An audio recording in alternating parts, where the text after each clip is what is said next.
pessoal, vim aqui para falar com vocês rapidamente sobre o conflito que começou nessa madrugada, no dia 24 de fevereiro, né? Tropas soviéticas, cerca de 150 mil, segundo dados, segundo fontes, invadiram a Ucrânia. Para entender esse conflito, que é muito complexo, precisa voltar bastante no tempo, né? Desde entender a Revolução Russa, entender a geopolítica pós-Segunda Guerra Mundial, o mundo bipolar que ali se forma. Esse mundo bipolar disputado entre os soviéticos e americanos tem um fim em 1991.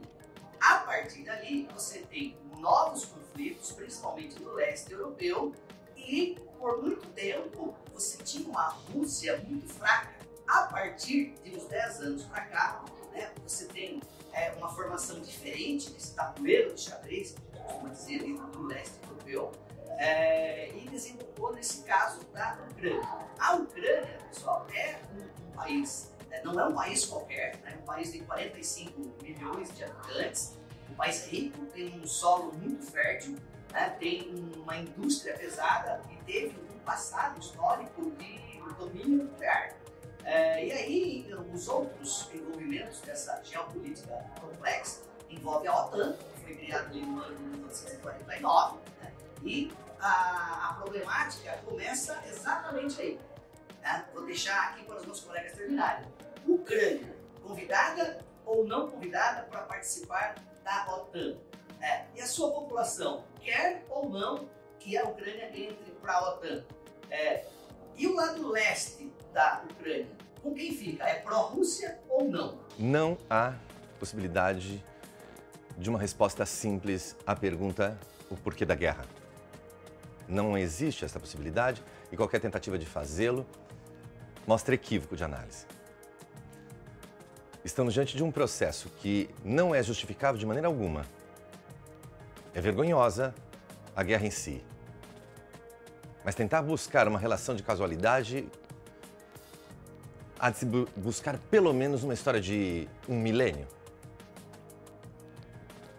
Desde a consolidação do primeiro Império Eslavo-Russo, lá pelos idos do século X, e da consolidação de uma civilização católico-ortodoxa, de Estado burocrático grandioso centralizado e com objetivos expansionistas, se confrontando a leste com mongóis chineses, a sul com turcomanos e a oeste com um conjunto gigantesco de povos e grupos étnicos que buscavam a consolidação de suas unidades territoriais e depois nacionais. Esse conflito entre leste e oeste se remete, portanto, a uma linha divisória entre aqueles que se autodenominaram ocidentais daqueles que se autodenominaram a civilização, no sentido de a civilização russa, eslava, católica, ortodoxa. Ao longo desses 1000 anos, essas tensões leste-oeste fizeram acontecer muitas e muitas vezes, quase numa constância, mas por 3 vezes, ao longo desta história, os limites entre estas duas civilizações foram cruzados. Nas 3 oportunidades, pelos autoproclamados ocidentais. A primeira vez, pelos franceses, liderados por Napoleão Bonaparte, em 1812. A segunda vez, liderados por Adolf Hitler, em 1941. Nos 2 eventos, as consequências foram conflitos gigantescos com consequências planetárias. Mais recentemente, há quem diga que esta linha foi cruzada pela 3ª vez pela OTAN, no pós-Guerra Fria. E que talvez estejamos simplesmente revivendo, de uma maneira piorada e trágica, talvez por que não dizer invertida, os acontecimentos a longo prazo desta história. Mas isso quem deve melhor analisar com vocês são aqueles mais especializados no mundo contemporâneo, aqueles mais afeitos à geopolítica. E a princípio a gente tem que entender a geopolítica dentro de um processo da arte da guerra, né? Como as práticas e estratégicas de dominação de território. Então, desse preceito, a gente pode voltar para alguns clássicos, né? Como Maquiavel, como a Arte da Guerra, de Sun Tzu, né? E voltando também para as bases teóricas da geopolítica, né? Pensando na teoria do Hartland, de Mackinder, né? E trabalhando também na ideia de Spikeman. Quando a gente pensa né, no domínio então da região eurasiática, né, como um grande continente, a região central que liga a Europa com a Ásia é exatamente o leste europeu. Portanto, de acordo com a teoria de Mackinder, quem domina essa região consegue dominar, portanto, um ciclo de influência dessa ilha global e teria, portanto, uma hegemonia geopolítica dentro da espacialidade do planeta Terra. Articulado isso, a gente tem que colocar também um processo histórico e uma herança, né, da Segunda Guerra Mundial. Então, como que se deu esse pós-Segunda Guerra Mundial? Como que se deu a Guerra Fria? Né? Essa herança dos conflitos mal acabados, né? Quase como um revanchismo. Né? Nós sabemos do Pacto de Varsóvia, que se encerra com o fim da União Soviética, mas a OTAN não se encerra. Então, interferir numa zona de influência da antiga União Soviética, tentando dominar e influenciar o leste europeu, se tornou uma estratégia um tanto quanto arriscada. Nós sabemos disso, né, a partir inclusive de uma multipolaridade internacional, mas de uma unipolaridade forçada por grandes potências. E aí os Estados Unidos ganham destaque, cercando o território russo com uma série de bases militares. Estratégia essa de desestabilizar então a geopolítica do território russo e as possibilidades de expansão da geopolítica russa, né? Dentro desses paradigmas, nós temos também a ideia de uma zona de influência junto com a dinâmica de acesso a recursos naturais, o que vem sendo dado desde a antiguidade, com grandes impérios tentando dominar essa região.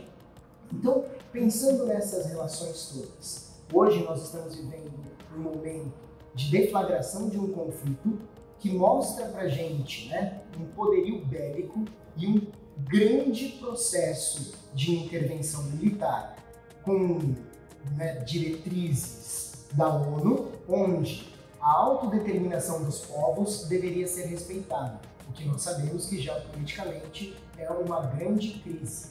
Tá? A Rússia, por seu lado, tem então o seu discurso, a OTAN, né, com base então na Europa e com influência dos Estados Unidos, também tem seu discurso. O que nós estamos vendo hoje é o desdobramento de uma crise de longo prazo.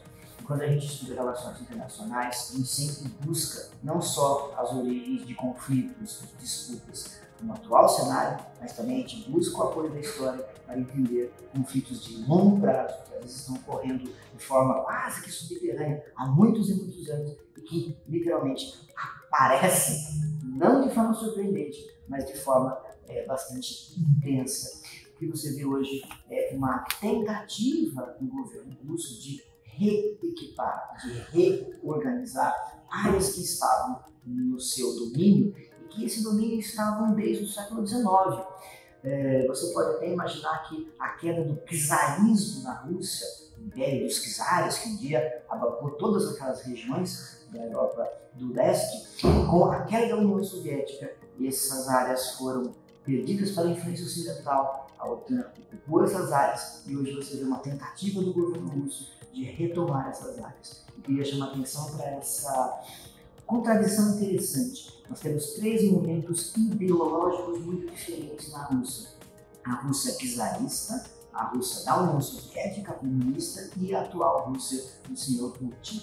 Só que nenhuma das três ideologicamente é parecida uma com a outra. São momentos exatamente diferentes do ponto de vista das ideologias, mas do ponto de vista de uma lógica territorial, uma lógica cultural de longo prazo, ela é quase idêntica. Esse é um detalhe interessante, uma forma interessante de entender as relações internacionais, buscando conexões culturais de longo prazo para entender o presente. Século XXI, não podemos negar que o mundo está globalizado. Com os meios de comunicações atuais, os meios de transporte e, claro, a economia, tudo está interligado. Algo que acontece no outro lado do mundo nos afeta aqui no Brasil, como é o caso da Rússia e da Ucrânia. Essa crise, esse conflito, pode nos atingir diretamente no preço do petróleo, na inflação, no preço do dólar, uma vez que estamos atrelados ao valor da gasolina, estamos atrelados também à produção e à exportação de produtos agrícolas, um dos fortes da economia brasileira, uma vez que dependemos muito dos fertilizantes que compramos da Rússia. Então, dessa forma, o Brasil acaba sendo afetado. Então, principalmente também, mais uma vez, no preço do petróleo, no preço do barril de petróleo, inflação e na produção de produtos agrícolas.